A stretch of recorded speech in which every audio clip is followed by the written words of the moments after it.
Bonjour à tous et bienvenue sur The Turf. Aujourd'hui, nous allons évoquer le The 5 ordre du jour de ce vendredi 17 juillet 2026 qui se déroulera sur l'hippodrome de Cabourg. Ce sera la quatrième course de cette réunion, c'est le Grand Prix de la ville de Cabourg.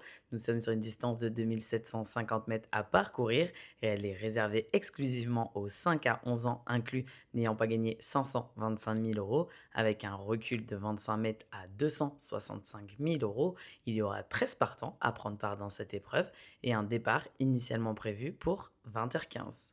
En première position, je vous ai mis le numéro 8, il s'agit de Carnacoud. Il est auteur d'une excellente saison, il s'était notamment imposé avec beaucoup d'autorité dans un The 5 au printemps, confirmant tout son potentiel à ce niveau. Sa dernière sortie est à oublier puisqu'il s'est montré fautif dès le départ et n'a jamais pu défendre ses chances. Il retrouve un engagement intéressant et il est confirmé sur cette piste. Il possède largement la qualité nécessaire pour remettre les pendules à l'heure. S'il reste appliqué d'un bout à l'autre du parcours, il devrait jouer un tout premier rôle et lutter activement pour la première place. Ensuite, en deuxième position, le numéro 10, il s'agit de Little Brown. Seul 5 ans à prendre part dans cette épreuve, il détient là une belle chance théorique. Il connaît la piste de Cabourg où il s'était imposé dès son unique apparition. Ce retour sur un tracé qu'il affectionne, associé à une opposition qui semble davantage à sa portée, en fait un sérieux prétendant aux premières places. Ensuite, en troisième position, le numéro 6, il s'agit de Heureux de Fleur. Du haut de ses 9 ans, il fait preuve d'une remarquable régularité depuis plusieurs mois. Il est confirmé corde à droite, son entourage est confiant. Sa dernière apparition est convaincante sur l'hippodrome de Vincennes, ce qui fait de lui un sérieux concurrent pour accéder au podium.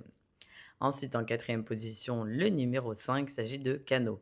Quant à lui, il vient de se classer troisième du GNT d'Agen. Il est aussi à l'aise corde à droite. Il est d'une régularité exemplaire. Son mentor le connaît très bien et sera une nouvelle fois associé à lui pour l'occasion. Au vu de ces éléments, dur de ne pas lui voir une chance à l'arrivée. Je compte pleinement sur lui.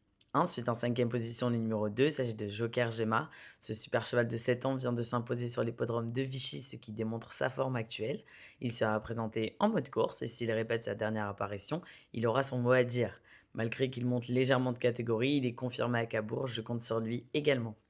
Ensuite, en sixième position, le numéro 4 s'agit de Macan. Il n'est pas toujours des plus évidents, mais il sera associé à Mathieu Mottier, avec qui il vient de s'imposer sous la selle sur l'hippodrome de Cabourg. La piste plate est un réel atout pour lui. Il devra faire face à des chevaux expérimentés, mais aura tout de même son mot à dire pour les accessites. Ensuite, mon numéro bonus en cas de non partant aujourd'hui sera le numéro 3. Il s'agit de Pantocréator. Je vous récapitule mon choix en 6 chevaux avec mon numéro bonus. 8, 10, 6, 5, 2, 4 et mon numéro bonus, le 3. Pour les jeux simples, on reste sur l'hippodrome de Cabourg. On part dans la course numéro 2 avec le numéro 7. Il s'agit de Just for Back. C'est un cheval délicat, mais Mathieu Mottier semble avoir trouvé les bons boutons. Il est confirmé à Cabourg. C'est un podium très en vue pour lui. Ensuite, dans la course numéro 3, avec le numéro 4, il s'agit de Lady Chanel. Elle a écopé d'un bon numéro d'Arlotto Start. Elle sera encore une fois allégée dans sa ferrure. Avec la drift de Benjamin Rochard, c'est une première chance théorique. Ensuite, dans la course numéro 5, avec le numéro 3, il s'agit de Malibu. Malgré son absence de longue durée, il revient dans la compétition en mode course. Il devrait être compétitif d'entrée de jeu pour monter sur le podium. Méfiance.